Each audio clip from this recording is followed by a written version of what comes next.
Muy bien. Y alguien, como dice la canción, hizo una cosa mala, bad thing, e Interferencia lo supo, y su editor general Andrés Almeida, que vuelve de las vacaciones, viene a contar qué ha pasado durante la semana.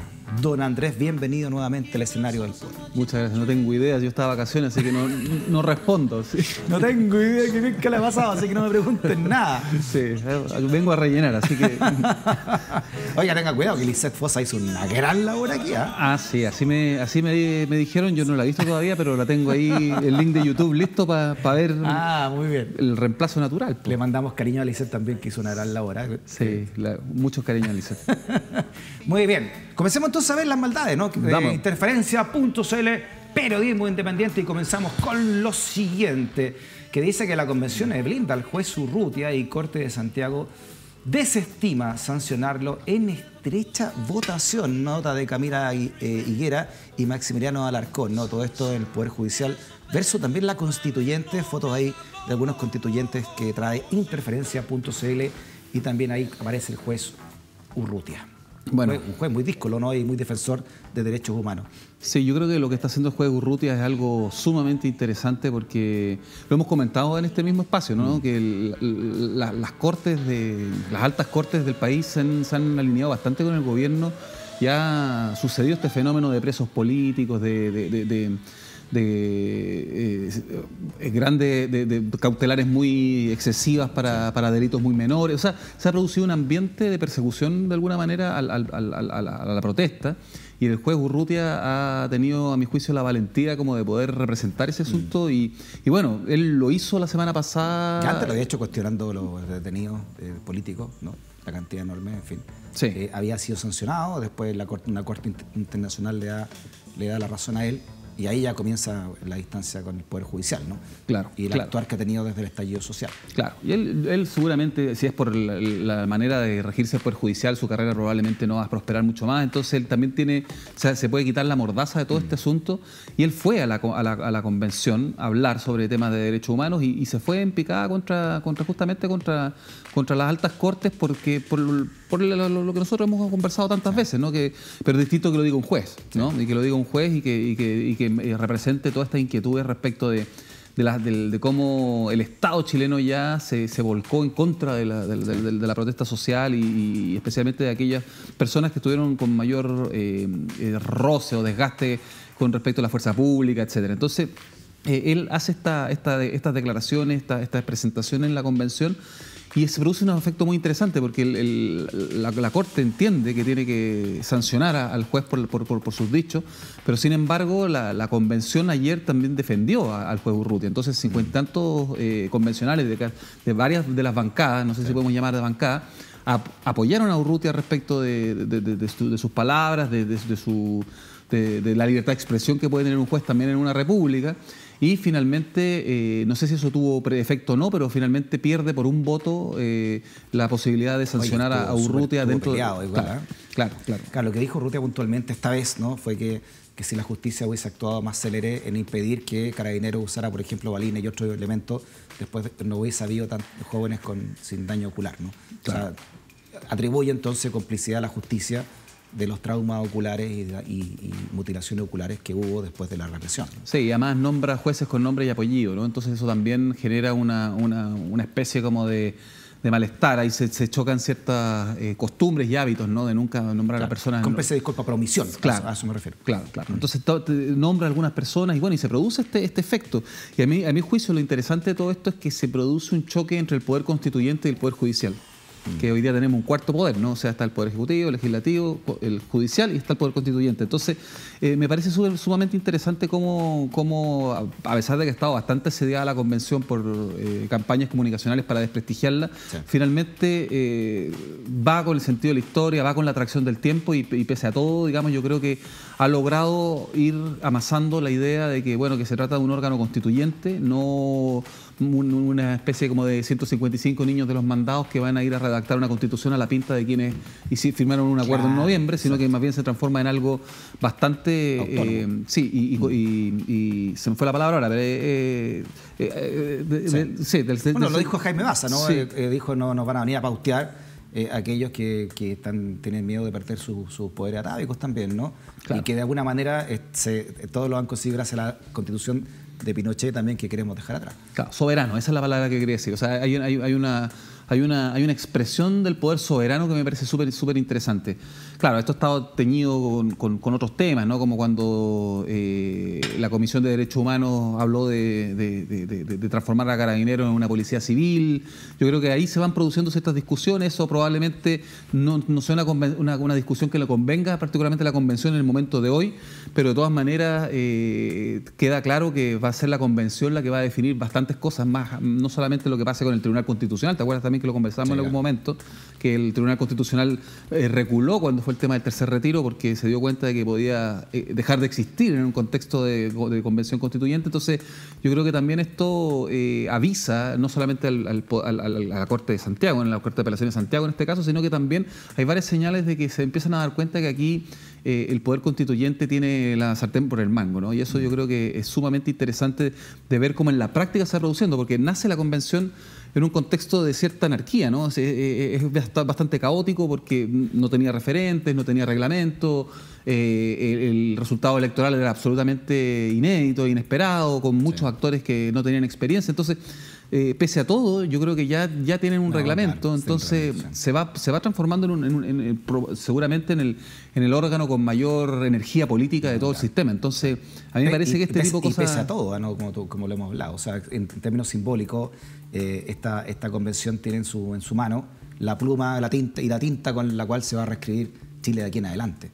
O sea, imagínate todo ese poder que tiene y los miedos y los terrores de estos grupos de poder atávicos que pueden ver, que ya están viendo, por supuesto, amenazados precisamente esos privilegios, ¿no? Claro. Y tú lo ves en la academia. La verdad es que yo siempre digo que es como una fake news institucionalizada, ¿no? Sí, claro. Dice que el 50% dice que está en contra del actuar de la convención. Yo no me compro esos datos, ni la metodología, ni la forma de preguntar probablemente de esa encuesta. Yo creo que obviamente todo órgano del Estado va a tener un desgaste, ¿no? Toda escoba nueva barre bien y se va desgastando, pero yo tengo la impresión de que más bien se ha ido solidificando el poder y el entender de sus propios márgenes de acción y de poder de la Convención Constituyente. Yo creo que casos como el del juez Urrutia demuestran que la Convención poco a poco va tomando ese báculo de poder y va a ir objetando los poderes establecidos en la medida que se vaya produciendo un diálogo. Esto no se trata, obviamente no se trata de que 155 personas van a decidir por todo el país.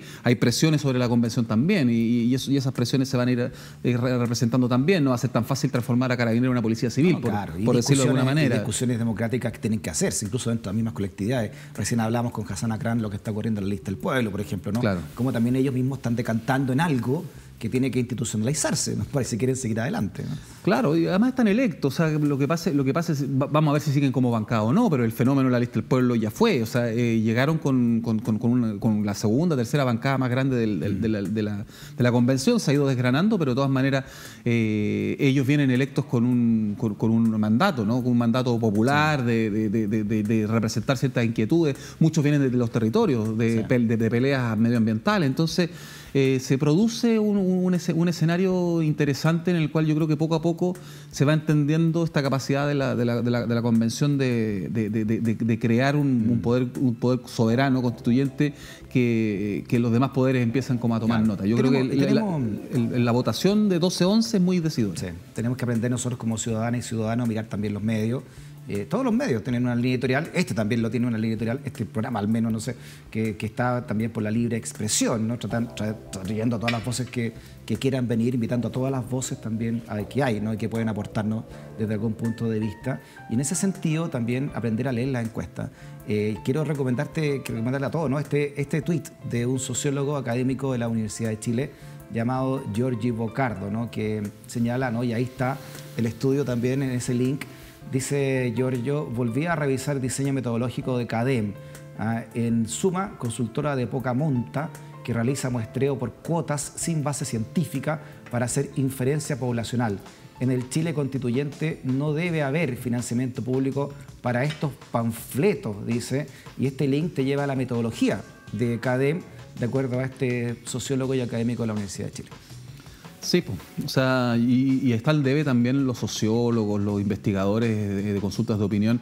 En otros países del mundo están muy reglamentado el tema ético, ¿no? Así como, sí, como tenemos los periodistas también que regirnos no solamente por las leyes, sino que también por la ética periodística, también las consultoras y los encuestadores debieran regirse por aspectos éticos que están escritos, ¿eh? O sea, eso no hay que inventarlo, eso está en las asociaciones grandes mundiales de encuestadores, donde tú puedes ver cuándo una metodología es representativa, cuándo es legítima, cuándo es válida, y la academia no cumple con ninguno de esos estándares internacionales. Entonces, hay un debe también de los encuestadores que no han logrado ellos establecer un sistema de autorregulación y por lo menos de entender cuáles son los principios básicos, ¿no? Tipo de que se junten, ¿no? Y vean y se autorregulen también. Si no hay regulación, por lo menos que se autorregulen ellos de manera ética, como bien tú lo dices, porque las encuestas son un termómetro que produce fiebre y además muchas de estas encuestas están en concomitancia con otros medios de comunicación afines, poderosos también, y que van construyendo y levantando estas realidades, ¿no? Black and White, que creó a Sichel, que es de una de las directoras del Banco Estado mientras estaba Sichel en el Banco Estado, que crea esta encuesta, que lo pone en el menú sin preguntar, cuando toda metodología te dice que tiene que haber una mención espontánea primero para poder estar en el menú. O como baja Beatriz Sánchez en las presidenciales pasadas, ¿no? En primera vuelta, también diciendo que lo tenía, poco menos que no iba a sacar ni 10%, y mira, sacó 20, pese a todo, pero otro gallo hubiese cantado quizás, ¿no? Si la encuesta hubiesen dado... Y además no pagan por los errores, ¿no? Porque también han fracasado completamente en predecir los resultados. Las únicas veces que la academia se acerca a lo que pasa es cuando va a salir la CEP.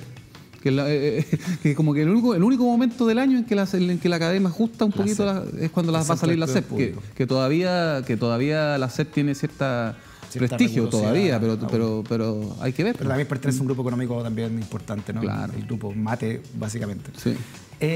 Sigamos revisando entonces lo que trajo Interferencia.cl, y esta nota dice así. Cada día puede ser peor. Las pesimistas WhatsApp de Van Rysselberghe por las listas parlamentarias de la UDI en Biobío y Ñuble. Nota de Maximiliano Alarcón dice que sin diputados puede haber en Ñuble para la UDI. La expresidenta ha perdido gran parte del poder que tenía hasta el año pasado. Esto queda claro en unos mensajes enviados a un grupo de militantes en los cuales manifiesta su disgusto frente a cómo la directiva del partido, a cargo ahora de Javier Macaya, dejó fuera a nombres cercanos a ella. O sea, lo que ella hacía antes se lo están haciendo ahora. Ocurre mucho esto en política, en todo caso partidista. Y lo segundo, hay que tener cuidado con lo que uno escribe en WhatsApp, sobre todo en estos grupos políticos. Sí, es muy sabrosa la nota, ¿eh? Es una de las notas más leídas que tenemos porque, claro, el sentido político está claro, ¿no? O sea, la Jacqueline Van Rysselberghe ha perdido poder, Javier Macaya está pasando su máquina, pero esto viene de una elección parlamentaria pronto, donde un fracaso parlamentario electoral, como le pasó a la DC con Fuad Chaín, puede terminar con Macaya, digamos, con patitas fuera, ¿no es cierto? Porque es posible que haya un fracaso importante, especialmente si es que Republicanos logra ocupar un sector de la UDI más afecto a las ideas de más de derecha. Entonces es bien interesante lo que está haciendo ella, porque de alguna manera está creando un clima de cobranza posterior a un fracaso electoral. No nos olvidemos también que la Jacqueline Van Rysselberghe, ella fue una de las principales apoyos a la Evelyn Matei, y de Evelyn Matei finalmente ni siquiera pudo competir. Y terminamos con un Joaquín Lavín derrotado por Sichel, ¿no? Entonces hay todo ahí unas cuentas y cobranzas bien entretenidas. Estos WhatsApp no se escriben tampoco inocentemente. O sea, hay que tener cuidado, pero también es como los audios de la Cecilia Morel sobre los alienígenas, ¿no? Sí, se filtró. Se filtró. Sí, claro, esto también. Se filtró de alguna manera, ¿no? Ya se sacó la foto ya para la campaña. Ella va a senadora, no puede ir de senadora nuevamente por el Biobío, ¿no? No, va por Ñuble. Es que a ella le dividieron la circunscripción. Claro, por eso va por Ñuble y le pasó el puesto al hermano. Claro, sí. Y hay todo un enredo, ¿no? Hay todo un enredo de cómo sigue esto. Ahora, era interesante lo que pasaba en Biobío Ñuble, porque se dividió la circunscripción. Entonces, antes ella fue electa por las dos. Parece que ella no podía ir de senadora nuevamente, el hermano no, ella podía ir, pero el hermano no, como diputado nuevamente. Entonces ya le pasó su cupo en Concepción del Hermano, y ella se va a Ñuble. Claro. Una cosa familiar, digamos. Claro, le desordenaron el boliche a Jacqueline, porque ella es patrona de Biobío. Ahora ella, yo creo que tiene capacidad de retomar poder, o sea, está en un momento bastante complicado, pero está tan revuelto todo, y especialmente si es que la elección parlamentaria resulta un desastre para la UDI, algo que no es improbable, dado el resultado de Joaquín Lavín y también de lo que pasó en la convención, que va a ser interesante también quién toma las postas de las retaguardias, ¿no? Porque cuando tú vas retrocediendo también es importante mantener cohesionado el ejército para que no te pasen por encima. Entonces, lo de Jacqueline Van Rysselberghe yo creo que es interesante y muestra un poco los fenómenos de poder político que están en este momento en juego, ¿no? Y las relaciones familiares, como dice la siguiente nota también, ¿no? A ver, veamos. Que tiene que ver con la familia Frey. Ahí está, lo trae interferencia.cl, porque a un día de la subasta, dice la nota, de Camilo Solís, el Tribunal Constitucional evitó remate del refugio en La Parva de Eduardo Frei Ruiz-Tagle en tiempo récord. Fue todo esto, bendito sea el Tribunal Constitucional. La Sociedad de los Frei Larraechea ingresó un recurso de inaplicabilidad al TC el 23 de agosto, el cual fue admitido el 25, suspendiendo la subasta pública del exclusivo inmueble que se iba a realizar tan solo un día después. Oye, pero que eso se llama tener todo esto. Dicen que se demora tanto la justicia en Chile. Oye, pero así debería esas ser para críticas todo el mundo, son injustas. Todo esto en el contexto del pleito judicial que enfrenta Eduardo Frei Ruiz-Tagle con su hermano Francisco. Se iba a quedar sin su refugio en La Parva por el expresidente, pero el TC, como actúa la justicia en este país para todos los chilenos y chilenas, se le cae al tiro, ¿no? Sí. En un par de días lo tenía todo esto congelado. Sí. Inaplicabilidad. Claro. El argumento puede tener cierta razón, ¿eh? O sea, el tribunal rebaja unilateralmente el precio de la subasta, porque el precio base, ¿no? Porque habían hecho una subasta previa y habían puesto, no recuerdo ahora la cifra, perdonarán mis vacaciones, pero eran 220 millones de pesos, creo que era el precio base que habían puesto en una subasta anterior. Ahí está, pues 148 millones era un poco, porque un refugio en La Parva. Sí, no, pero antes era más, ahora lo pusieron en 148 y lo que reclama Frey es que le rebajaron unilateralmente a 148. Sí. Claro, lo perjudica porque dice, no, 148 lo estáis votando, ¿cachai? Entonces van al Tribunal Constitucional, el Tribunal Constitucional dice, bueno, encuentra que no hay razón para que el tribunal decida arbitrariamente el precio de rebaja, porque le hizo una rebaja como a la mitad. Entonces, de 122, como tú dices, sí, casi 223 a 148. Sí. Claro, entonces, pero es divertido porque ya habían acudido anteriormente al Tribunal Constitucional, eso sí, en un caso anterior. ¿Cuál es la maldad de interferencia? No, yo creo que... ¿Por qué? Perdón, te la cambio. ¿Cuál es la reflexión ciudadana que plantea interferencia con esta nota? Yo creo que el uso del Tribunal Constitucional para un tema entre privados, claro. O sea, y la celeridad con que responden. Y no cualquier ciudadano o ciudadana llega al TC con esta petición. Claro. O sea, yo creo que hay una inequidad en el acceso a la justicia, ¿no? Eso es evidente. El caso señero de todo esto es el tipo que muere en la cárcel de San Miguel, ¿no? En la penitenciaría, que muere por vender CDs pirata, ¿no? Entonces, claro, en el incendio de la cárcel de San Miguel. Sí, en la cárcel de San Miguel. Entonces él muere, digamos, esta persona evidentemente no tenía los abogados que tiene Frey para rescatar su refugio en La Parva. Entonces hay toda una discusión como no tiene un sistema judicial abiertamente clasista, como el que tenemos nosotros en Chile, ¿no? Claro. Y eso lo dicen personas que trabajan en el sistema judicial también, ¿no? Bueno, el clasismo de este sistema judicial ya es de las cosas que han producido también la violencia y el enojo de todo un pueblo, ¿no? Los presos de la revuelta es otro ejemplo súper concreto de eso, ¿no? O sea, también es gente que tiene dificultades para acceder a la justicia. Si tú tienes un buen abogado, te saca de cualquier cosa, digamos. O sea, nadie debiera estar preso un día en la cárcel si es que no tienes antecedentes, ¿no? Entonces, el símbolo de eso es Martín Larraín, hijo de Carlos Larraín. Claro. Entonces, esto tiene que ver con las oligarquías, cómo han logrado, digamos, hacerse de los bienes públicos, en este caso la justicia, que es un bien público. Y claro, yo no soy experto, no critico la constitucionalidad del fallo, probablemente esté bien, pero me llama la atención que sea en 2 días, ¿no? Que cuando tú presentes y logras evitar la subasta, me imagino también que deben estar súper molestos los acreedores. O sea, porque también es por supuesto parte de una élite, ¿no? Claro. Que son a quienes Frey le debe plata. ¿El TC dio alguna declaración? A lo mejor esto lo hace siempre el TC. Que en 2 días y un día acepta algo y para la cuestión. Se juntan todos apurados ahí. O la sala correspondiente. No sé si se juntarán los días, ¿no? No lo sé, pero lo dudo. Dudo que reaccionen tan rápido. Es un expresidente de la República. muchos nombramientos tuvieron que ver con él, favores de favores, amigos de amigos. O sea, un presidente es una persona muy poderosa, pese a que Frei fue presidente hace varios años atrás, ya de décadas, ¿no? Pero de todas maneras eso deja... Ese SQM se hizo poderoso en los gobiernos de Frei y Lago. Claro. El SQM que conocemos hoy, ¿no? El Ponce Lerú que conocemos hoy, ahí se hizo poderoso, ¿no? Lo dijo Mauricio Daza, que fue creyente en estos casos y sabe mucho, lo he dicho acá. Sí, o sea, hay muchos favores que se hacen en los gobiernos, entonces para un expresidente no debiera ser tan complicado como para poder acelerar un poquito un fallo, ¿no? Y bueno, nada, una muestra más de que Chile despertó pero no ha cambiado todavía. No, una cosa es despertar y otra cosa que cambie, ¿no? Sí. Y lo que se va a evitar y lo que ya están evitando mucha gente para que las cosas cambien. Sí. Los poderosos grupos que están detrás de que esto siga igual con el sartén para ellos. Claro. Atávicamente también, ¿no? Esto Sí. no es de ahora, ¿no? Esto desde la Chile República. Vámonos con la siguiente nota. Interferencia.cl. Y esto de la filial de Banco Estado busca bloquear alzas salariales en negociación colectiva a partir de polémica circular gubernamental. Lizeth Fossa escribió esto, Sí. ¿ya? De microempresas. A fines de julio, el sindicato de banca microempresas de Banco Estado presentó su petitorio de negociación colectiva. Sin embargo, la empresa insiste en atenerse a una circular del Ministerio de Hacienda del año pasado que indica aumentar en 0% el presupuesto en negociaciones colectivas para empresas del Estado. En septiembre el sindicato votará si va a huelga o acepta la última propuesta del banco. ¿Qué significa esto?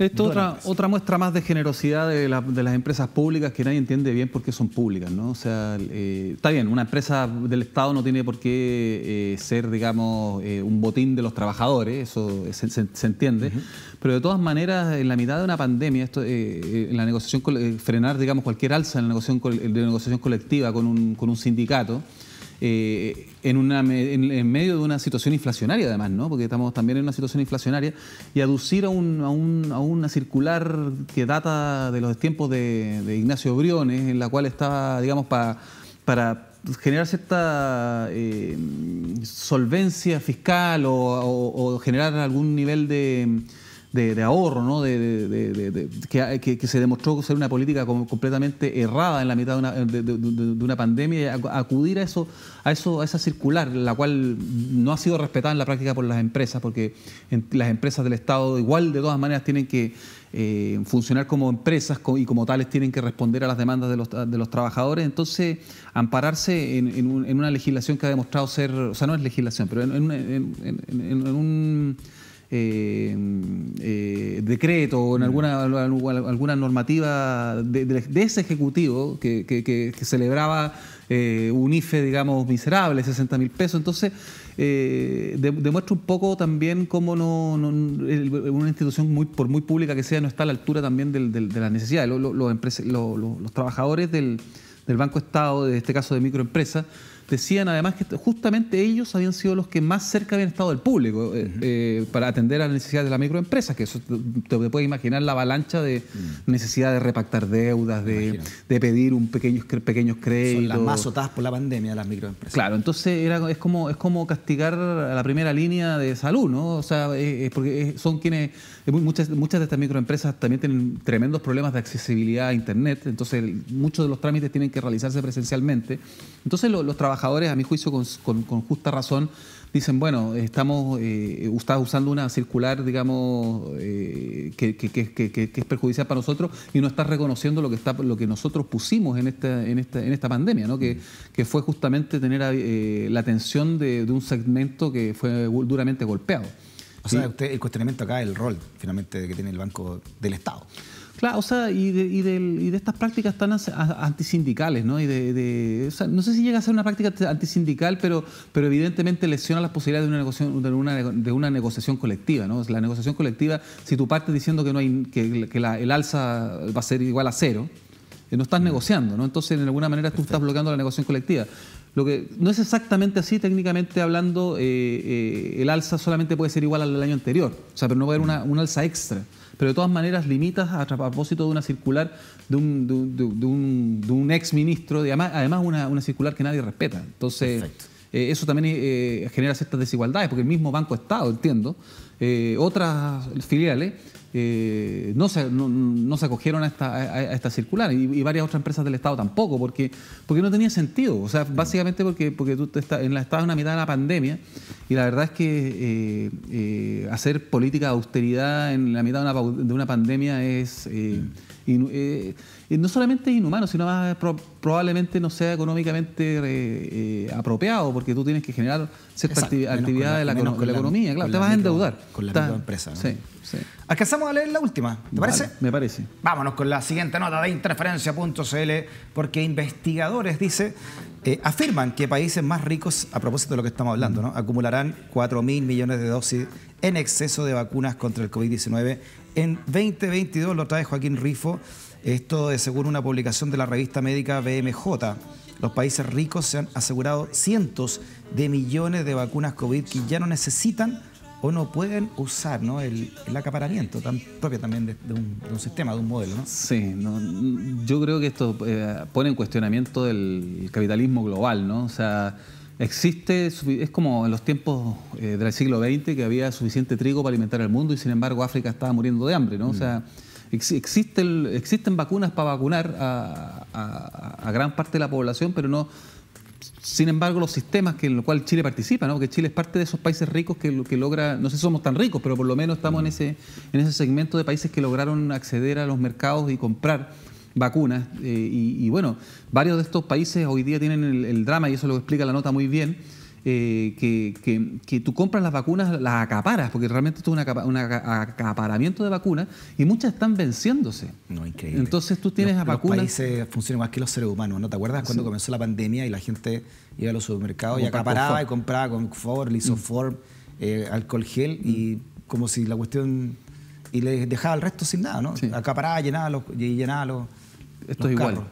Esto es igual. Además, también hay un sistema comercial de las propias empresas farmacéuticas, ¿no? Porque esto les permitía investigar, porque si tú comprabas en verde, por decirlo así, eso te permitía que hubiera los recursos para poder desarrollar las vacunas. Entonces, o sea, tenía cierta lógica comercial también. Pero finalmente llega un momento en que se produce la paradoja, ¿no? O sea, tú generaste toda esta inversión para que y este aceleramiento de la producción y de la investigación científica para que quedaran, digamos, en vagones, en bodegas, digamos, en Arkansas, miles de 100.000, hay un ejemplo, ¿no?, de Arkansas, de 170.000 vacunas en una bodega que están prontas a vencerse. Entonces, claro, es una paradoja. Y la otra paradoja, y la vimos acá, ¿te acuerdas cuando se hablaba de que los inmigrantes no podían ser vacunados? ¿No? ¿Te acuerdas en un momento que la autoridad dijo eso? Sí. Que si no se vacuna todo el mundo, nunca va a pasar la pandemia. No sé qué sacan con un país acapare cuando los países de al lado o los demás allá van a seguir produciendo otros brotes y otras variantes de esto, ¿no? Y además tienes el caso de la variante Delta, es un súper decidor, se produce en la India en un momento en que había muy pocas vacunas allá. Claro. Entonces, si tú no. Esto es como un incendio, ¿no? Si tú bajas la llama acá, pero no acá. Un viento va a volver a prenderla. Entonces se producen, si es que tú no lo haces a nivel mundial de manera más o menos homogénea, justa, bien distribuida, no bajas el calor completo del incendio. La pandemia te obliga a ser solidario. Claro. Y es la sabiduría de la naturaleza. Y a cuestionarse el solidario. Sí. Llamemos a la suscripción, don Andrés Almeida. ¿Le parece? Porque por solo, ¿cuánto? 3.000 pesos. Uno ya puede estar colaborando con el periodismo independiente de Interferencia.cl. Sí, bueno, esto es una parte muy importante para nosotros porque esta es la manera en que nosotros hemos encontrado para generar un medio de comunicación que puede tener un periodismo profesional. Eso quiere decir pagar sueldos a los periodistas. Lisette Fosa pueda salir de acá y tomarse un café. Y usted alimente a la chini. Y que la gata pueda tener sus vacunas en el veterinario. O sea, hacemos un periodismo profesional y eso requiere financiamiento. Y ese financiamiento lo tenemos a través de los lectores, no de los avisadores. Sí. No dependemos de Falabella. Han rechazado incluso algunos avisadores CMPC para mantener la independencia y eso se agradece también. Sí, y tampoco dependemos de los clics porque no tenemos que sacar notas que sean muy populares, el gatito que hace así para que recibir muchas visitas y así mucha plata de los avisadores online. Entonces no dependemos de ningún avisador y eso nos da bastante independencia que finalmente es nuestro capital. Por supuesto. Esta semana le compré a un amigo mío que estuvo de cumpleaños. Le compré una suscripción de Interferencia.cl. impecable, ¿eh? Un año de regalo. Agradecido. Un gran regalo para hacerle a una persona y un cercano que quiere mantenerse bien informado. A un buen ciudadano y ciudadana. A mí me te habían regalado a ti, ¿tú tuviste cumpleaños hace poco? No, sí, yo ya estoy ya estoy ahí, soy... Ya, sí, pues del principio, me acuerdo. Sí. Del principio que porque creíste en nosotros. Hay que defender y hay que hacer alianzas también para los que quieren hacer un periodismo en beneficio de la sociedad y no un periodismo en beneficio de los intereses de los dueños de ese medio, ¿no? Así es. Don Andrés, que esté muy bien. Gracias. Hasta la próxima semana. Gracias también por la sintonía. Es el escenario del poder. Es stock disponible, es vía X y estamos por la libre expresión. Hasta la próxima. Chao.